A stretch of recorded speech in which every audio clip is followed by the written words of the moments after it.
Today, we're going to learn more about one of our newest programs, Agribusiness Technology. So you picked a good one to stop by in.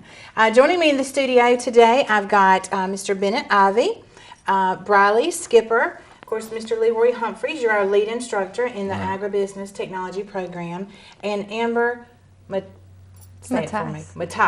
Did I get it right? Mm-hmm. Okay, very good. All right, so the three of you are students currently in our program, okay? And this is a brand new program. This is the very first semester that we have offered it. Right. And we're really excited about it. Oh, yes. So let's just begin, Leroy, by just talking a little bit about the program. What exactly is agribusiness technology?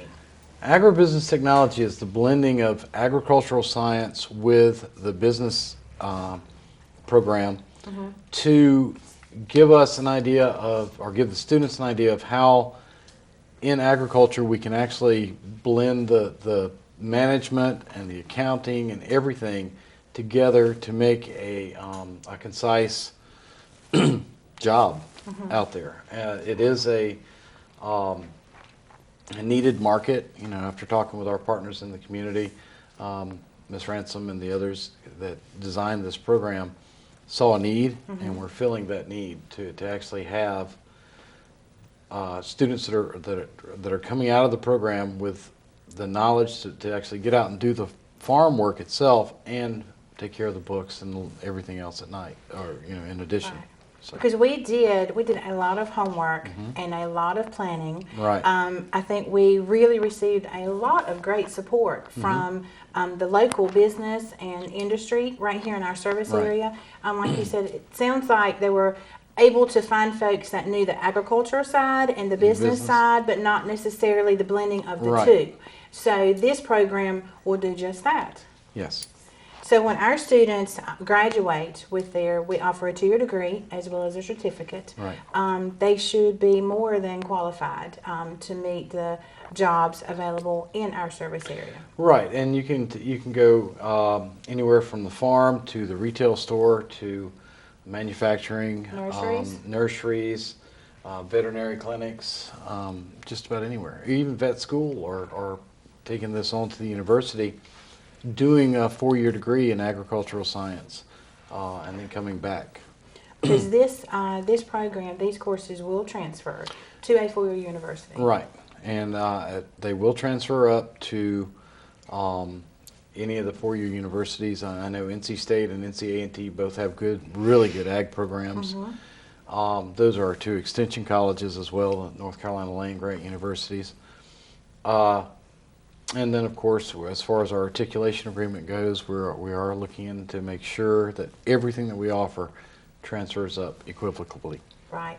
And we want folks to understand that you can do so much with this degree. It's not just, we don't want folks to see agribusiness technology and think, well, I really don't want to work on a farm. I'd rather do this, that, and the other. Right. But there are so many options. And then we tack on to that the option to either get a job upon graduation or transferring to a 4-year university. Right. And then, of course, that will only just expand the options for our students. Right. And it's not just traditional agriculture. We are actually going out into alternative versions, looking at aquaponics. My students here just designed a system that we're going to promote and try to get out there and use as a pilot study to grow. We're looking at the industrial hemp, and that's a coming market, really growing, rapidly growing field here in North Carolina, and we're looking at utilizing aquaponics. So there's any number of directions you can go from here. This is just the start, whether you get the degree or the certificate, either way. So tell me a little bit about the coursework that's involved in this program. What are some of the lectures and the labs or the work-based learning experiences that the students will have? Right now, this is our first semester. They're in 2 classes, Sustainable Ag and Animal Science.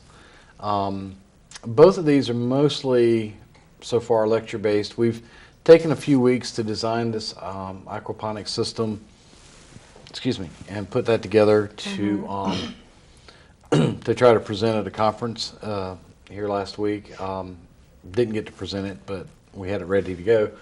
But so that's kind of the hands-on aspect of this, is we're actually trying to take the knowledge and apply it to the real world. I mean, my goal is always for the students to say, oh, now I see why this is relevant to me and to where I want to be. After this, next semester, they've got soil science and biological pest management. Then we have alternative agriculture in the summer. Following that, we've got agronomy, agricultural law and finance. So there's a tremendous, it covers not just the field aspect or the farm aspect, but also the business side of it. We're looking at how to balance the budget on a farm, what laws are applicable to the students, how to apply pesticides, and what pesticide to choose to apply. So, it's a targeted thing with pesticides. You need to know what you're targeting. So, I'm trying to incorporate hands-on, like next semester with the soil science. We're going to be going around with kits. We're going to have kits that the students can take out, and we're going to sample soils, and we're going to identify the types of minerals and dirt, the soil profile. We're going to look at what's in the soil, what do we need to add to grow crops, and what we'd really like to do is set up back over by the pond area. We've already got the beehives there. We've got the pollinators. We'd really like to set up a demonstration farm there and maybe grow crops to either donate to local food kitchens, food pantries, or sell to faculty and staff here, in addition to maybe setting up, some chickens and other things to sell eggs and I think that would be awesome. I mean, and we've got the greenhouses on campus. Right. Now, I think they may need a little work, but nonetheless, we have the greenhouses on campus that we could put to good use. Right. Back in the day, we used to have plant sales on campus, and we would have herbs, and now, of course, we have the honey, Right. And I love it. I love being able to buy that right here on campus, and all the proceeds, of course, go right back into the program. Right. So, and the students would get the hands-on experience, like you were talking about, of actually working on a real living farm. Right. It just happened to be housed on our campus. Now, the work-based learning, first of all, what exactly is work-based learning? Work-based learning is where the students actually go out and work with one of the industry partners and learn about the job. So they're getting that practical hands-on experience. Think of it almost like a lab. The purpose of a laboratory assignment is to get hands-on, to see it in real time. Work-based learning does that, and we are working with partners throughout the county.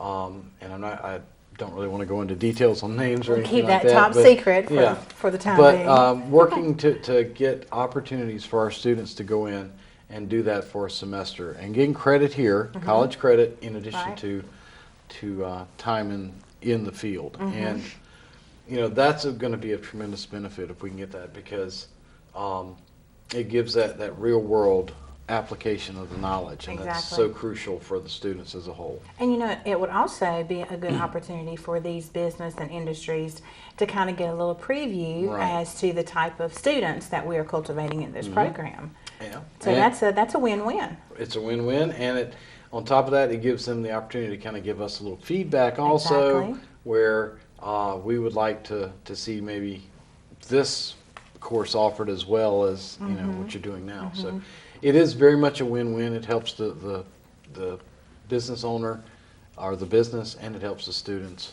So I think it's definitely a positive benefit all the way around. Well, that's one of the great things about the programs that we offer here at Southeastern. We, especially with our business and technical area, we really work very hard to tailor those programs to meet the needs of business and industry. So, whenever each program area has an advisory board, and whenever those folks come together and the faculty receive feedback, this is what we're looking for, or this is what's up and coming, we take that feedback, because we need to make sure, and we do a really good job of making sure, that the programs that we offer are relevant and that they are indeed meeting the needs of the business and industry. Because when these students graduate, we need to make sure that they are equipped with all of the skills that they need to find a job and to meet those job needs in our area. Right, and to hopefully find that job here in Columbus County, to improve the county, to keep on building it, making it great. and maybe even come back here and help us teach the next generation of students Yeah. here. It's all really comes down to how are we benefiting Columbus County, and we're doing that through improving the education opportunities for these students, for giving them the tools they need to be successful, and hopefully bringing them back here to help with the economy of the county and get everybody going. Absolutely. Well, I'm excited. I'm excited that we've got the program. We've got a great instructor. We've got students in place, and I can only imagine that this program is going to continue to grow.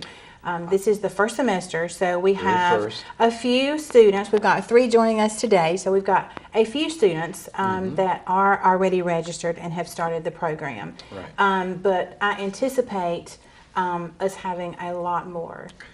That's my goal, and I've got these guys out helping me recruit. We hope to bring in many more students and get this program going. I'm excited about it. This is a great opportunity. I love it, and well, you have a farm yourself, right? My wife and I have a small farm, and we're learning. And this is helping me in addition to helping the students. So I must admit I'm not entirely altruistic with this. I am actually getting something out of it. But we've been running our little farm for about 3 years, and as I start into this program, learning about it, it's been a tremendous benefit to us too. So. And there are a lot of I say field trips, but outings and learning opportunities away from campus that I know you're planning to take the students. I think y'all are going to the NC State Fair. Is that right? The agricultural fair? Wednesday. On Wednesday. The Ag Fair. I went to, I've got 3 conferences this year. I wish I could take the students to all of them, but I haven't been able to. But I went to a saltwater intrusion conference that focused on the effects of seawater intruding up the coastal plain on agriculture. I went to an industrial hemp conference, and next month I'm going to one called the Farmer Veterans Coalition. So if there are any veterans out there watching this, there's a movement out there trying to help you guys, help us, I should say, help veterans get into agriculture. I mean, we've already served once, and this is a way for us to serve again.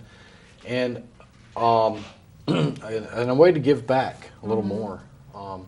So I'm hoping that we can attract some veterans. We're in a good area for that. We're between a lot of military bases. We have, the Marines, our Air Force, Army, even Navy. So hopefully we can build this program and attract them down here, and people that are interested in agriculture, get them involved and get them here. Absolutely. So. Now, all of the information that we've discussed today about the program specifically, all that information is listed on our website. Right. The program did kick off this semester, but that doesn't mean that you have to wait to register for the program. You can actually register for classes that start in the spring. Right. You should basically be able to jump in anywhere. We're going to be offering the entry-level classes the fall classes are going to be offered every fall, in addition to the higher level classes, so you should be able to jump in anywhere.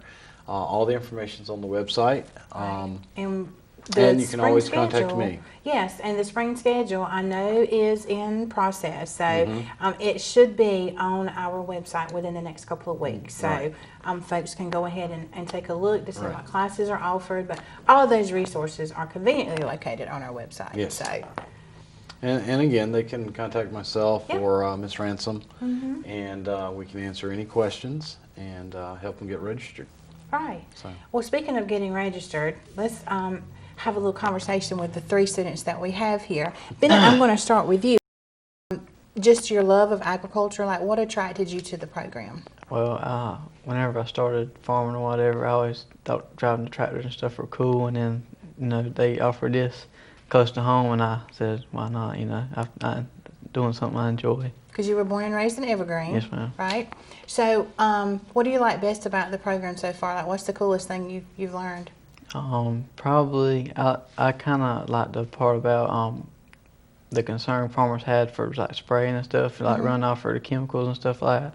And I feel like more farmers need to look into that. I mean, that's a possible problem or whatever. Yeah, that's very true. All right, now, Briley, tell me a little bit about you. Do you come from an agricultural background, or what interested you in this program in particular? I do not come from an agricultural background, but what brought me to this program is my love for animals. I love animals. I have so many pets at home, and I just really wanted to learn about all the different types of pets there are. And so, what do you think you might do upon graduation? You plan to transfer to a 4-year? Yes, ma'am. I do plan to transfer to NC State. That's what I'm looking at so far. And I just think that's a really great school. Yeah, absolutely, and they've got a great vet program. Well, Briley, tell me what's probably been the coolest thing that you've learned since you've been in the program? Probably the most interesting thing I would say was really how like our meat that we eat today is actually produced like in the industrial factories. I really hope we can reform that in the future and make a more humane way for us to produce the meat we eat today. Oh, well, that's an interesting approach. Yep. Well, I'm sure that's something that y'all discuss in the classroom, right? It is. We do touch on current topics, hot topics that are out there, and we troubleshoot. We look for ways to improve things, and it's always, as an instructor, it's an amazing experience when my students start coming up with ways to solve problems. I love it. It shows me wheels turning. Right. It shows me that they're reaching the higher levels of thinking, critical thinking and analyzing the problem, and then finally bringing together new ideas. Yeah. So I love it. Well, that's it's exciting. Awesome. Very. Amber, how are you? So tell me a little bit about you. You do not come from an agricultural background. I do So not. what interested you in this program? I've always been a big animal lover, and I worked at a vet for a while, and I learned a lot of things, and I would just like to continue to do that and incorporate what we're learning into that and doing something with it. So what do you think you're most looking forward to learning while in this program? New innovative ways to do these things instead of all the emissions and stuff that's putting all the acidification and That's one of the great things about this program is there are so many different avenues and opportunities, for our students. I think it's great that we've got female students represented here today, because I think oftentimes people may see the agricultural business as being predominantly male. Right. So I'm happy to see that we've got some girl power here today to show that that is not necessarily the case. That it is for... Don't tell my wife that. I've got her running the farm. Now, I'm not getting any business now, Leroy. No, I agree. It's great to see kind of a diverse population. I wish we could get more people involved. Again, if you're interested, come out here. I'm more than happy to talk with you and anybody that wants to join. We're not an exclusive club. This is, there's 8.5 billion people on the planet right now, and every one of them needs. What do they need? food and land. They need food. And who's going to supply that food? Farmers. And so we need more people that are getting out there and working towards this and learning how to do. This is a field where there's new discoveries every day, and if you don't stay up with it, and it's not just in the growing of the organisms, the plants or the animals or whatever, it's the technology involved. I mean, I look at the harvesters now, the combines that these guys are using, and I'm thinking back to what I was driving 40 years ago, back when I was little, you know. And it's amazing the difference, how much has changed, and yet how much is still the same. Right. But it's also being able to improvise, to actually go in and realize, hey, this animal, this is a better way to treat this animal that's not so expensive, or it's a better way to grow these crops. So it's exciting. It's dynamic. It's constantly changing, and we have to stay on top of it.